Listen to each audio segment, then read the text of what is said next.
mugende mwigisha amahanga yose uzemera akabatizwa azakira utazemera azacibwa dore kandi n'ibimenyetso bizaranga bazaba bemeye mu izina ryanjye bazirukana roho mbi bazafata inzoka bazavuga indimi nshya bazarambura ibiganza ku barwayi bakire nibagira n'icyo banywa cyica ntacyo kizabatwara nkayisoma nkabumva rero wavuze byinshi ariko ibyo ntabwo bishoboka ntabwo bibaho narwanye nayo umwaka naranze kuyemera umwaka ushize ko nahoraga nyisubiramo mbwira Yezu umve rero singiye guhora ndwana nawe ntabwo tunganya imbaraga ahubwo ikintu ngiye gukora ni kimwe ibi bintu ngiye kubikora ninsanga ari byo aho uzagwa nzagwaho tugenda dusenga tugeze neza aho umuntu abona nyine kibeho ntangira gusenga mbwira Bikira Mariya ko ndambiwe kurwana na shitani mu ibanga ndarambiwe maze imyaka ndwana na shitani mu ibanga ndashaka kurwana na shitani ku mugaragaro nawe waba umutagatifu erega nicyo wahamagariwe niki twakwigira ku batubanjirije ibuka igihe ubatizwa kuva ubu no mu bugingo bw'iteka ubaye urugingo rwa Kristo we musaserdoti umuhanuzi n'umwami ngaya amagambo wavugiweho muri batisimu wagizwe ikiremwa gishya wambikwa Kristo ese itara ryawe riracyaka ese umwambaro wawe urakererana humura garukira Imana abatagatifu n'abanyabyaha bababariwe akira Kristo ikiganiro ibirari by'ubutagatifu mukigizwa na Beata Mukarusanga umukristo wubase urugo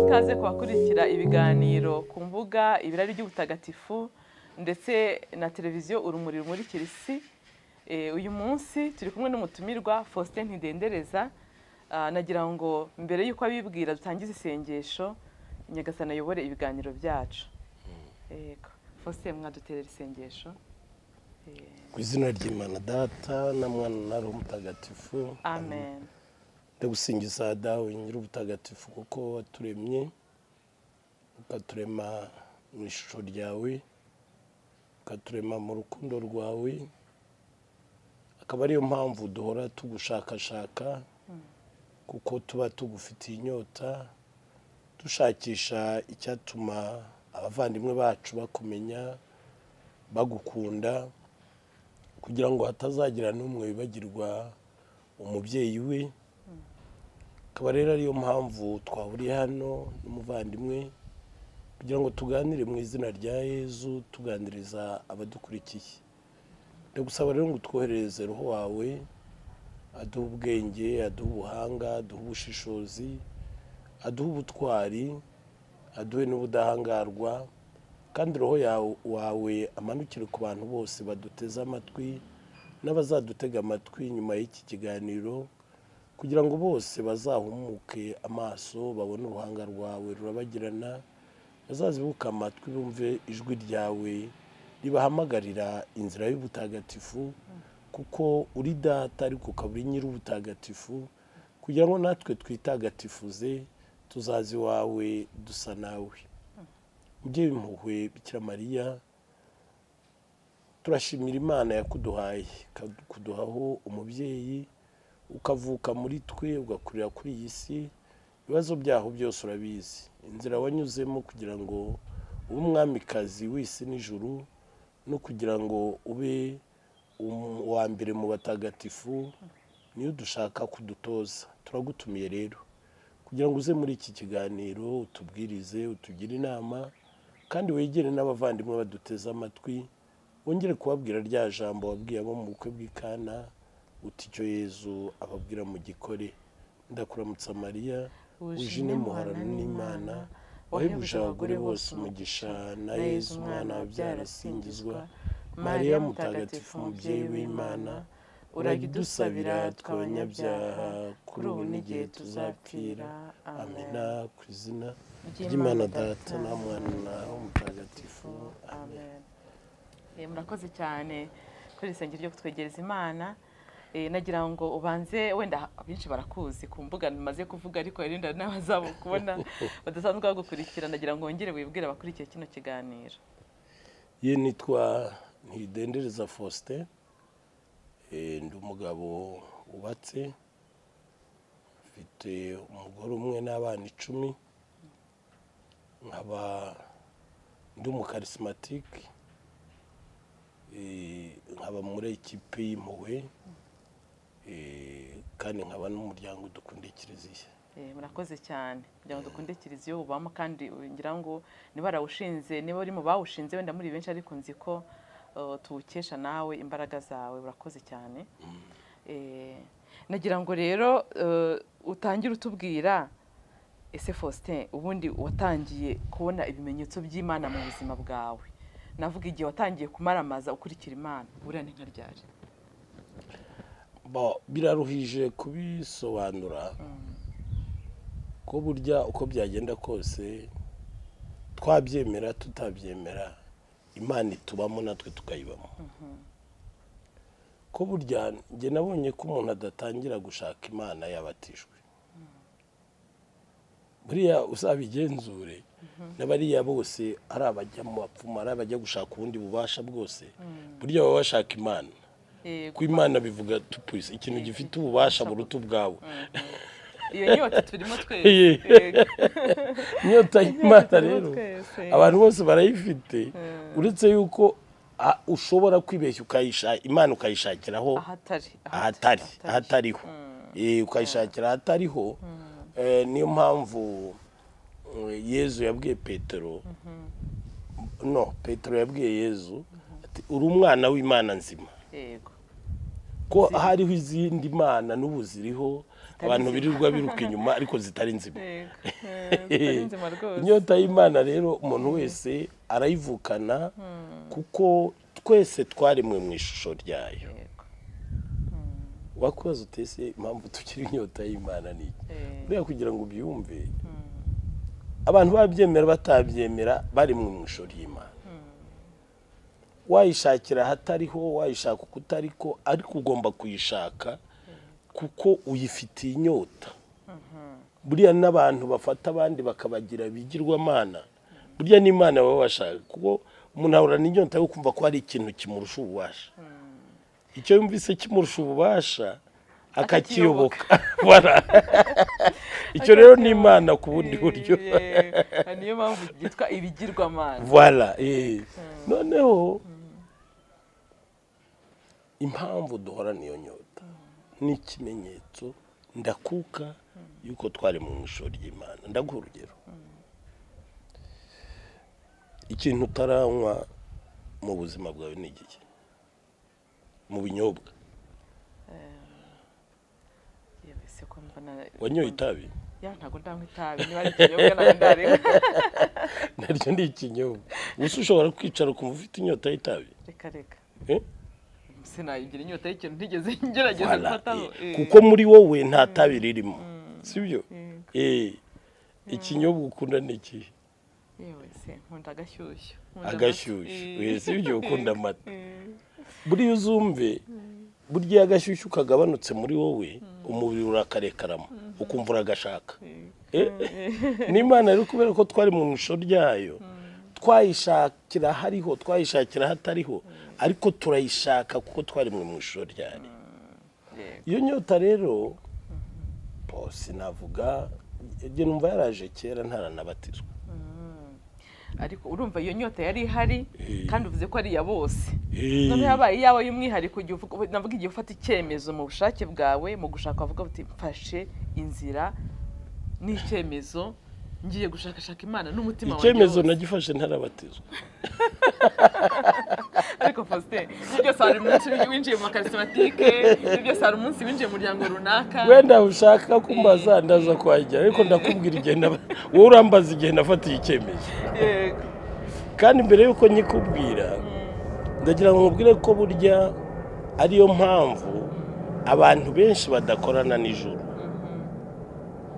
batabana n'Imana, usanga bumva kubana n'Imana byarabananiye, bikabagora cyane, bikabagora, bikabarushya, ugasanga ahora akoresha imbaraga nyinshi ku buryo budasanzwe.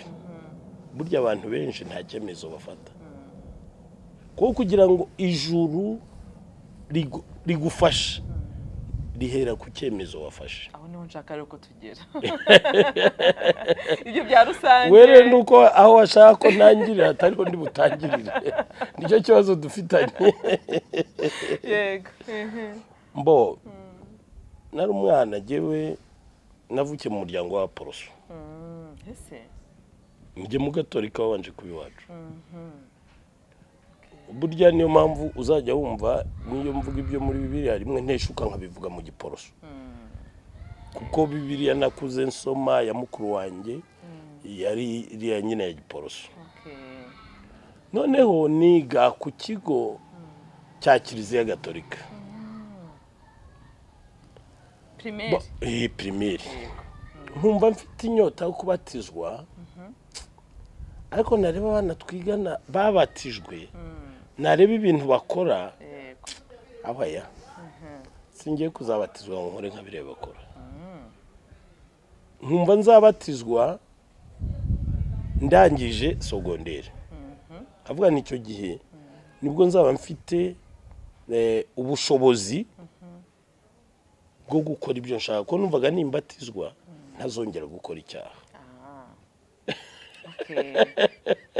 ntabwo byari kuba ari umuhango rwose. oya numvaga nimbatizwa ntazongera gukora icyaha bibaho, ngomba kubatizwa ngahita mba umutagatifu kugeza igihe nzapfira. mbese numvaga kubatizwa kwanjye ari ukwinjira mu butagatifu.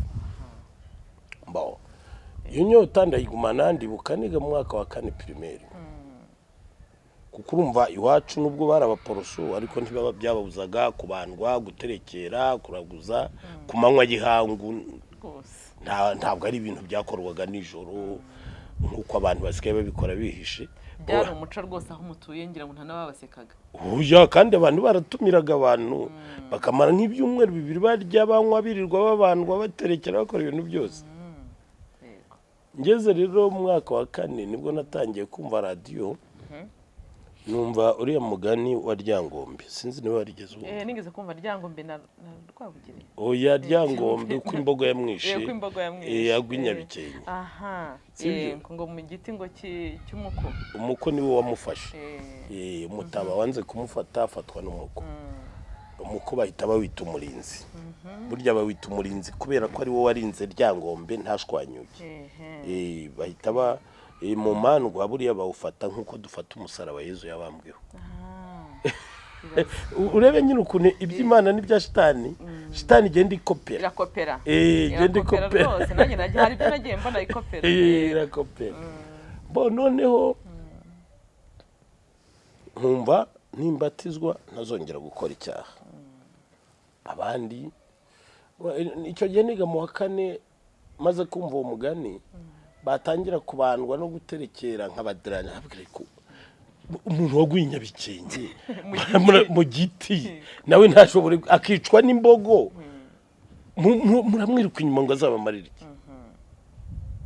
ku buryo bageze aho babona yuko mbadranya bajya guterekera bakanyohereza kwa mushiki wanjye, kuko ari mushiki wanjye hari urugendo rw'amasaha 4 n'amaguru.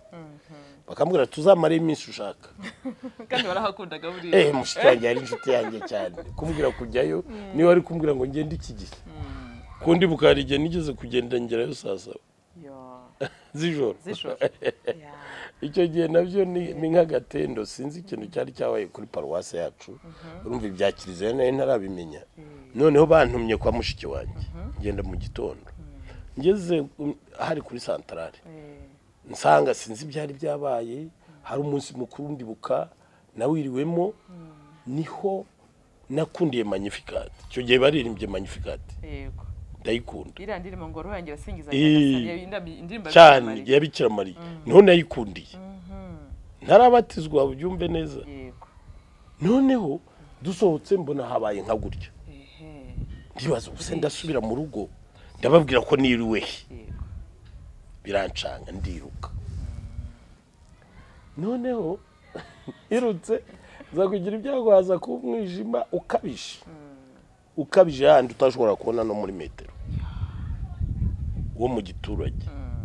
none urumva utuyira twapanya sinari kuba nkitunyuzemo, niyemeje gukomeza umuhanda wose kandi wari kure cyane. Mu kwiyemeza gukomeza umuhanda nayoborwaga n'umurabyo. Imvura ari kubye se?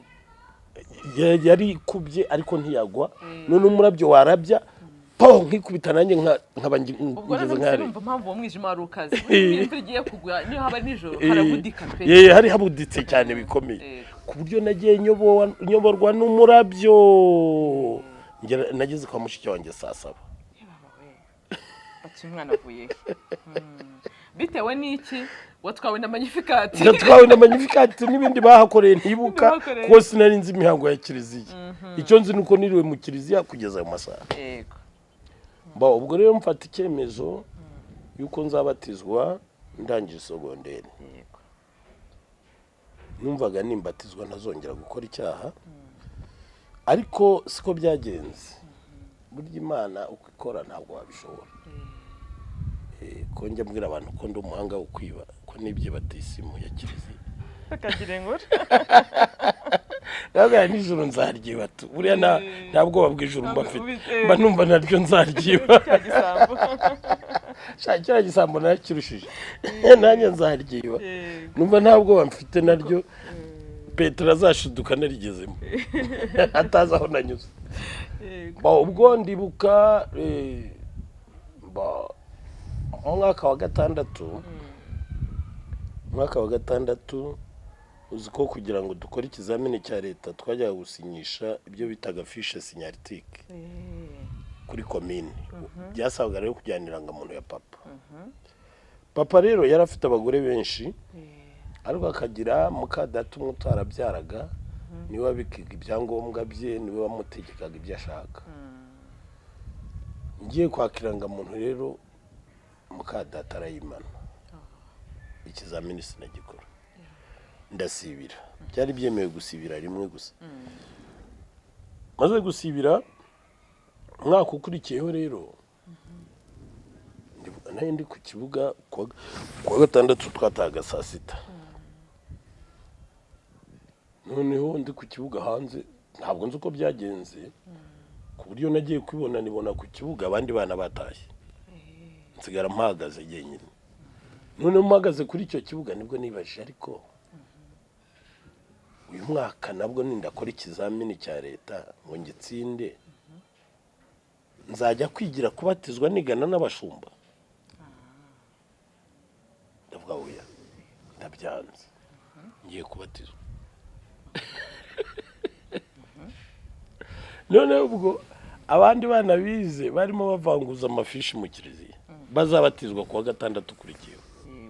Jye sinigeze niga, ko numvaga nyine nge nzabatizwa ndangije sogonderi.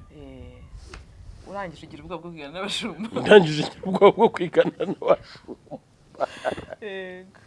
Ninjira mu kiliziya, harimo umukatejiste warimo bavangura witwaga Kanyogote. Amaze ngo niko shangura shaka iki? Ndashaka kubatizwa. Abandi bana bizu bareba bararangiza, none ngo urashaka kubatizwa. Niki cyakubujije kwiga? Ababyeyi ndababeshyira ariko karahava cyane. Uti barambujije? Ndamugambye rero iwacu urahazi, uzi ko ari abaporoso, ntabwo bari kunyemerera kwiga muri kiliziya gatolika. Ariko nta wari warambujije. Icyo cyaha n'Imana itari kimbabariye nzakomeza nyicuze. Sibyo? Kubera ko iwacu yarahazi, we yibwiye ko mubwije ukuri. Ambaza ngo niko shane ngo ibyo wabisubiramo nti ugenda ujya hariya kuri alitari ubisubiremo. Njya kuri alitari nzamurikireba ikinyoma cyo kuri alitari. Data we. Nzamura ikiganza mbisubiramo, ndamanuka nkorera ifishi. Kuwa gatandatu ndabatizwa, sinzi cyari cyabaye uko bari babikombinye. Kuwa gatandatu kurikiyeho ndakomezwa. Ese ubwo wafite umubyeyi wa batisimu? Namutoye kuwa gatanu, nzabatizwa kuwa gatandatu. Yego. Nawe kandi kwemerera. Yaranyemerera ariko twaherukaniyeho. Yego. Icyo nibuka nuko nyuma ya batisimu naritagatifuje ameza ya ndayazi. atandatu. Yego. Nibiki wakoraga kugira ngo utagatifuze? Nibiki wakoraga? Nageragezaga kwirinda icyaha n'igisa nacyo. Yego. Ngasenga kandi ngakora ibintu byose mbese ku buryo nta muntu wavuga ngo Faustin yakoze iki kimbangamiye. Yego. Ndibuka ko najyaga narangizaga imirimo wacu kwirembo hari ahantu hari akantu amabuye ariko ameze nk'urugo yiremye ukuntu hagati harameze mu twatsi ngafata udutabo nashoboye kubona nkagenda nkajyamo aho hagati ngasoma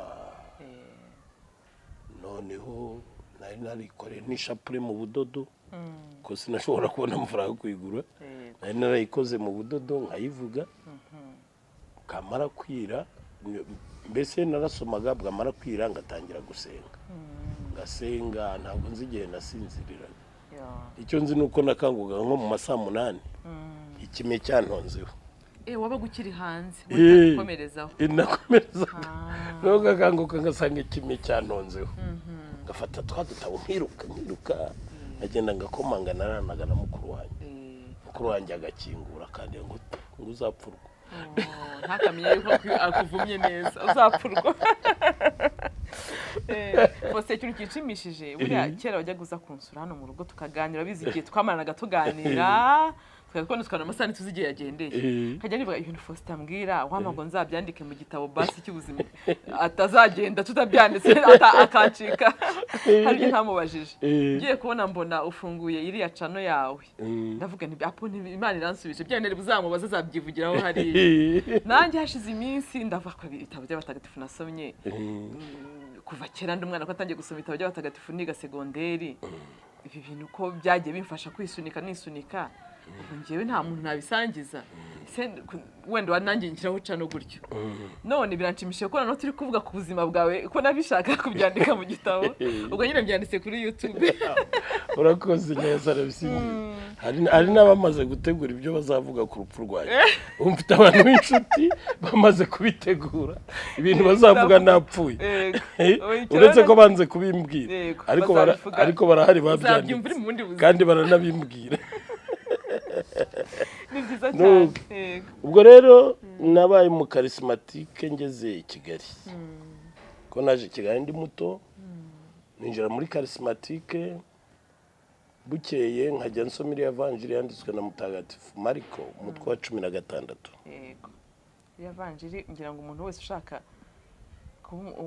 guhimbazwa n'Imana no kugaragaza ubasha bwayo iri evanjiri wanze yifata mu mutwe cyane noneho evanjiri nkayisoma ariko nkajya impaka na Yezu mbwa Yezu ntabwo ibintu bishoboka haryo wenda nk'abatari bahasoma tukavuga ko handitse ngo iki yanditse ngo mugende mwigisha amahanga yose uzemera akabatizwa azakira utazemera azacibwa dore kandi n'ibimenyetso bizaranga bazaba bemeye mu izina ryanjye bazirukana rohombi bazafata inzoka bazavuga indimi nshya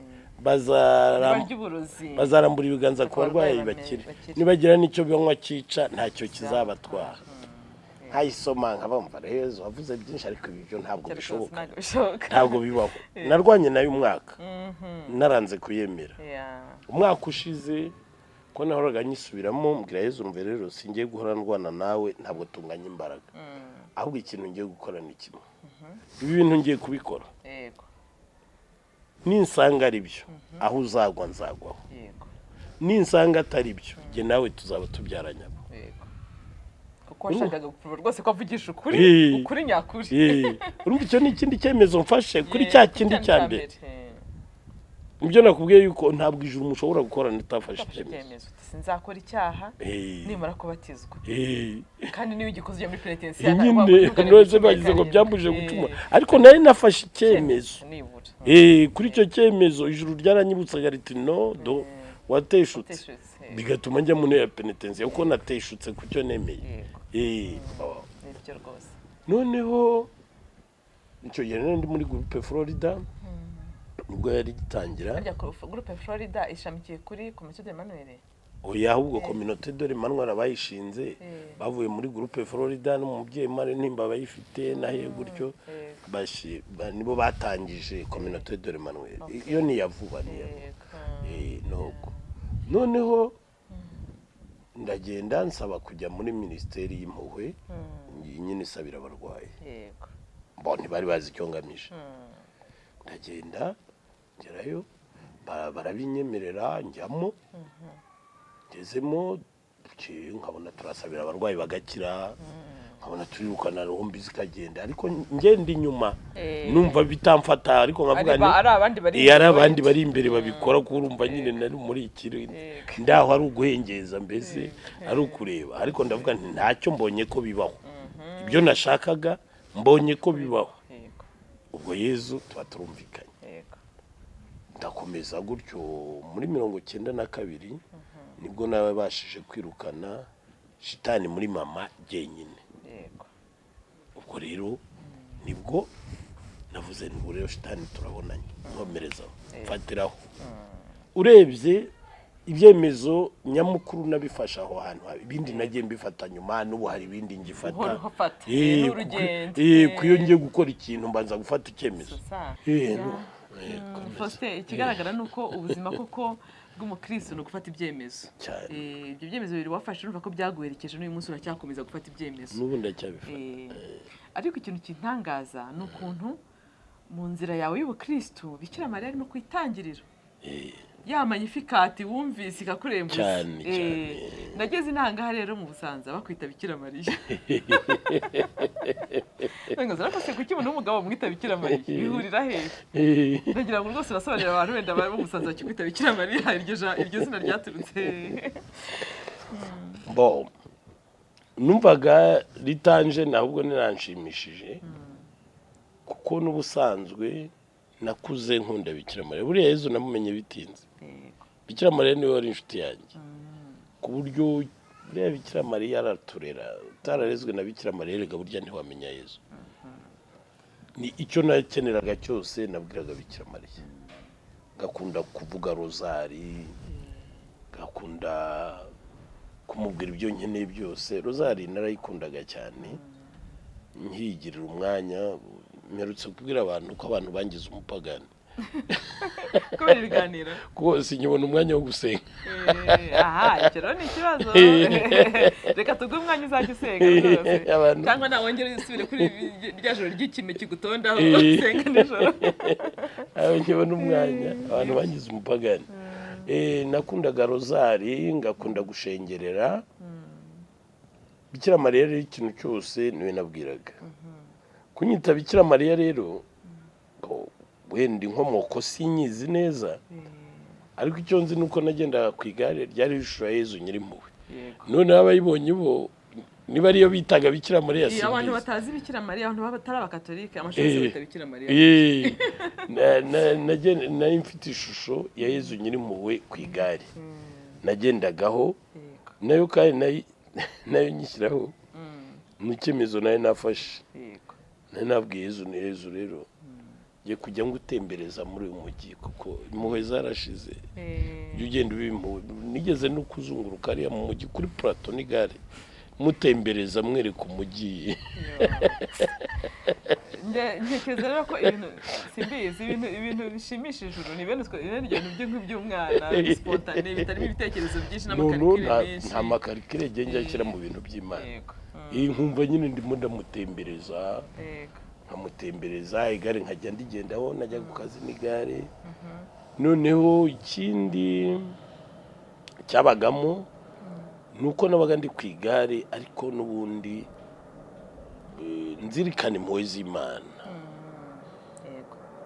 ngasabira abantu bose duhuye ndi ku igare cyane cyane abagore batwite sinzi impamvu ntabwo nzi impamvu nkamusabira kugeza igihe mura n'undi nkamusabira mu nzira nagendaga nsabira abantu nyine nzirikana izo mpuhwe z'Imana nacyo rero kiri mu byemezo nayo nafashe ubwo rero abantu babona nigendera ku igare rero Yezu Nyirimpuhwe bo bati dore Bikira Mariya yarahise bati ngo Bikira Mariya yarahise ngiye kumva ahantu hose Bikira Mariya ku buryo n'uburere ugeze mu Busanza ukavuga Faustin ntabwo wamenya. Yabaye no mwiduka ate umuntu ashobora kwirirwa ashaka Faustin, ashobora kwirirwa ushaka Faustin mu Busanza umunsi ukiruta mubonye. abakore no kwita Faustin ariko ba hafi ni Bikira Mariya. Bagenda barihererekanya. Ntekereza ko ari uko byaje, nta kindi kidasanzwe.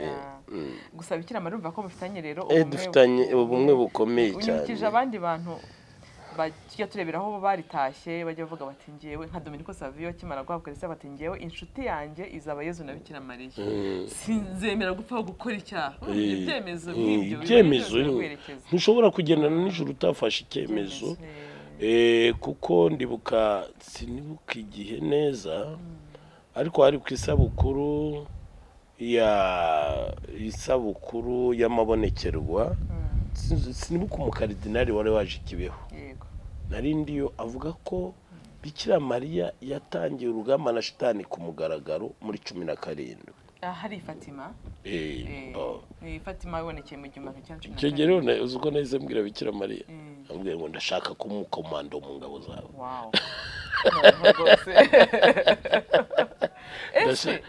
Uwo munsi ndashaka kumukomando mu ngabo zawe, urwanira mu kirere, ku butaka no mu mazi.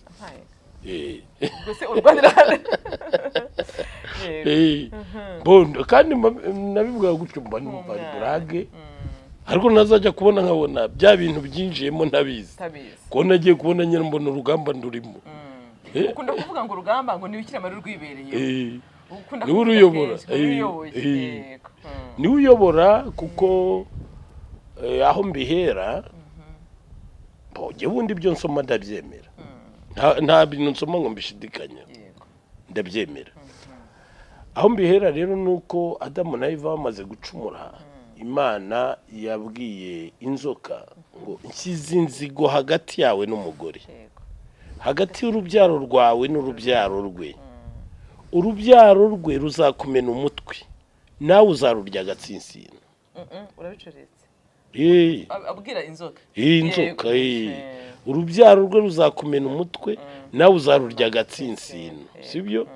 Ubwo rero ngewe numva uwo mugore sinshidikanya ni Bikira Mariya, sibyo? Nkemeza rero yuko Bikira Mariya ari uyoboye urugamba kuva icyo gihe. Noneho nkabihera no kuri ibyo uko nagiye Kibeho, ndamubwira ndashaka kumukomando mu ngabo zawe. Ibyakurikiyeho nyuma nagiye mbibona, nibwo ziriya mbuga zagiye zishingwa n'ibindi. Njye nkemeza ko ari we wabikoraga, sibyo? Bukeye nagiye Kibeho nabwo bintunguye. Umuntu yarampamagaye ari nka saa 12 za nimugoroba, ambwira ati Faustin, ejo twagiye Kibeho. Mbona umuntu ufite imodoka, ndamubwira ubwo se rivute yo kujya Kibeho nayitesha. Nibwo tuzagenda turagera, twagiye mu modoka turi babiri, nta n'undi muntu yahaye rifite. Tugenda dusenga, tugeze neza aho umuntu abona nyine Kibeho, ntangira gusenga mbwira Bikira Mariya ko ndambiwe kurwana na shitani mu ibanga. Ndarambiwe, maze imyaka ndwana na shitani mu ibanga, ndashaka kurwana na shitani ku mugaragaro. Isengesho rinini kugera ngere Kibeho, bifata gutyo.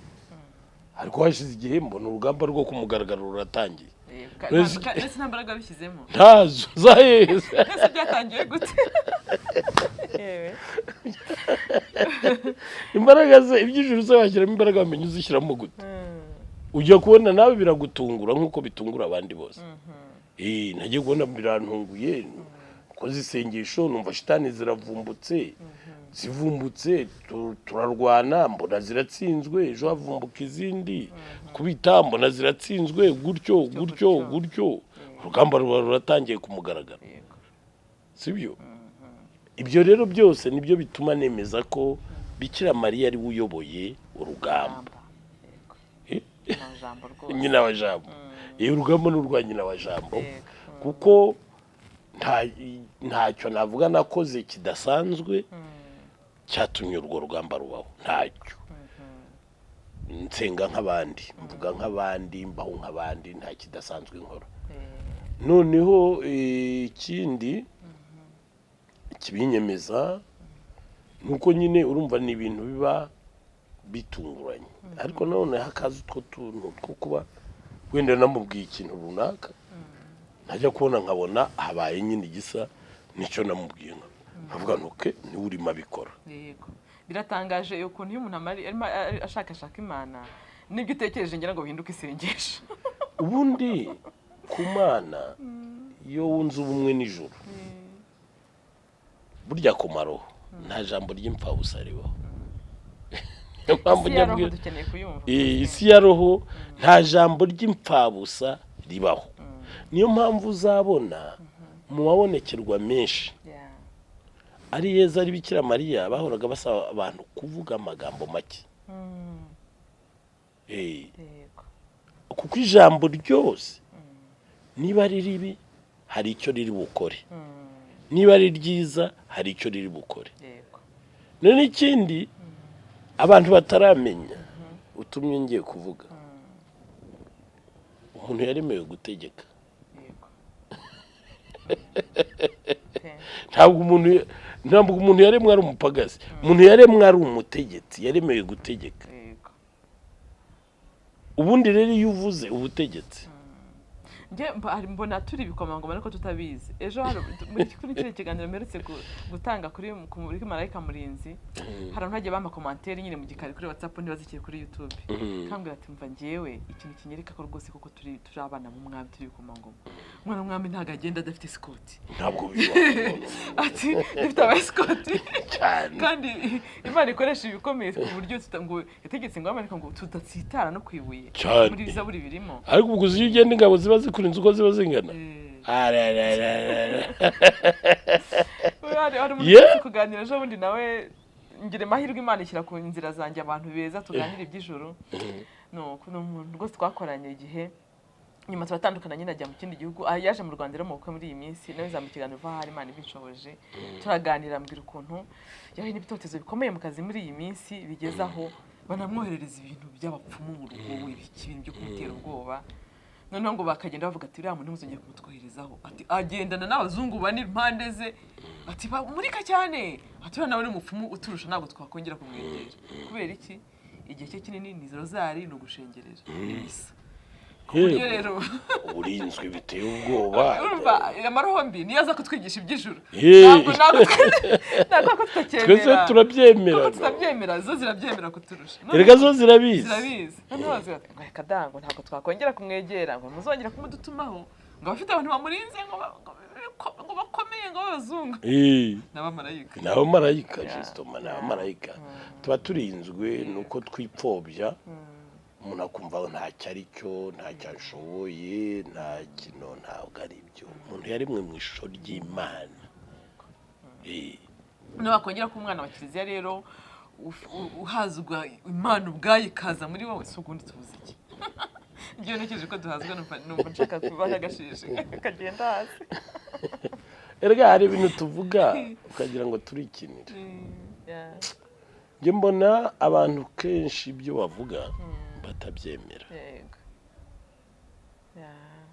Ko ntabwo waba wemera ko Yezu ari muri Ukaristiya ukemera ko umuhabwa warangiza ukagenda uratangura umunyantege nke guteze. Neze Yezu uhabwa nta mbaraga agira, nta bubasha agira. Yezu uhabwa ni igiki? Ukaba uhabwa Imana. Imana yaremye ibi byose tutabona. Byahubwo ikintu maze iminsi mbwira abantu icyo mpfa na Yezu nuko yicisha bugufa agakabya. Sibyo? Noneho kubera kwicisha bugufa agakabya yakwicisha bugufa agakabya abantu bagakandagira mu gihorihori. Sibyo? Bakamukandagira mu gihorihori nkaho ntacyo avuze ntacyo amaze. Ariko kubuhabwa Yezu kumva uragenda uvuza induru ugira gute wabibaza gusa uhabwa uramuzi cyangwa uramwemera. Kuko ikibazo cy'iby'ijuru kugira ngo bikugirire akamaro cyangwa bigira ububasha kwa wenda mbyite gutyo nubwo ububasha biba bibusangana ni ukubyemera nibyo kuri ugira ngo urufunguzo rwa byose ni ukwemera nta kindi nta n'ikindi yego ni ukwemera nese nazo ntakizaga umuntu ati ukwemera kwawe kuragukijije kwemera yuko Yezu muri kumwe none se kutinyuka se ugasanga umuntu arasambagurika ukemera ko n'umuramburaho ibiganza akira kandi agakira njye ndibuka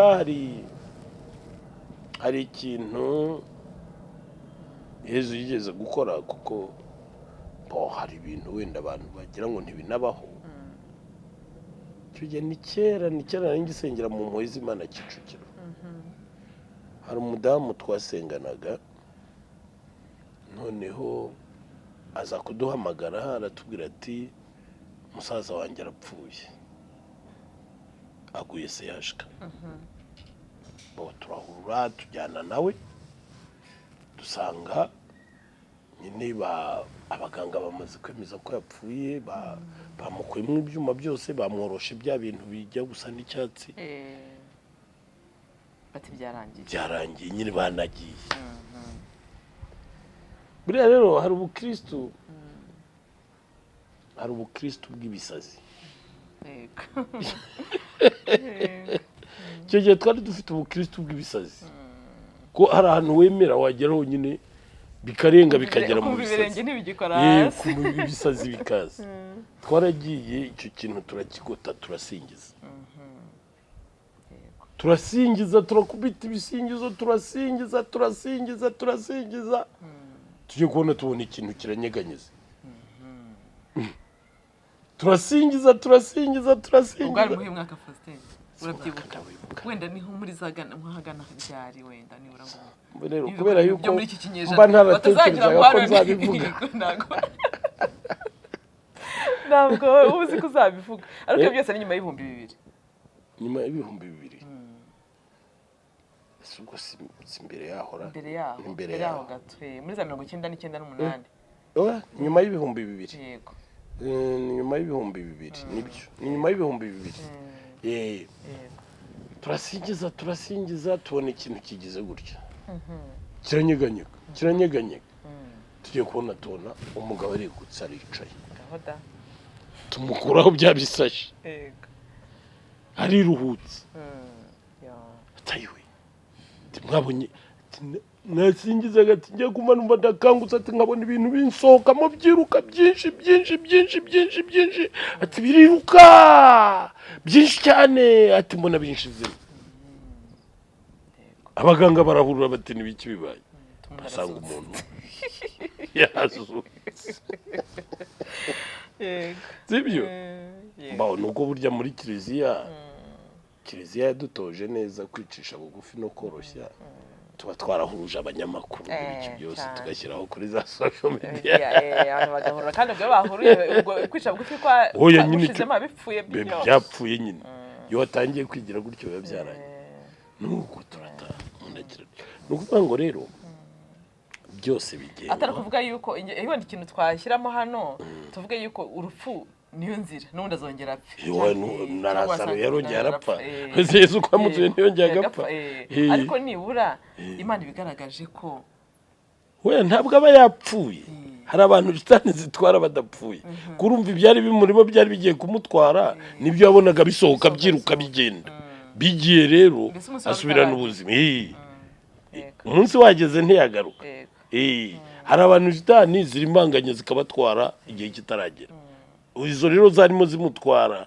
buriya nizo yabonaga ziruka umuriro w'isengesho uzikubise ariko ibyo byose bigengwa n'ukwemera Pawulo na Barinaba uribuka mu ntuzamu byakozwe n'umwa iki gihe bari babakubise bagize gute babatesheje babateye amabuye barimo bati bari bamaze kwamamaza baramaze ngira ngo kuvuga ko Imana zo mu gihe kitari Imana ntabwo nibuka niko byari bimeze ariko abavandimwe baraje barabagota urumva bari yagize kwapfuye rwose baragota barasingiza urabivuze mutanumva ni nkabyo neza yego nta bidasanzwe abantu benshi iyo shitani zari zigiye kubariganya urakubita zikiruka umuntu agahaguruka ntabwo ari wowe wenyine ni benshi byagiye biba nuko kiliziya yadutoje kwicisha bugufi kandi ni byiza ntabwo burya ijuru mwakorana udaca bugufi ujye ubona akantu kose ukazamura intugu ntabwo mwakora byapfuye rwose ngira ngo ni nabyo bajya banga formule y'ubutagatifu n'urukundo ibyishimo no kwicisha bugufi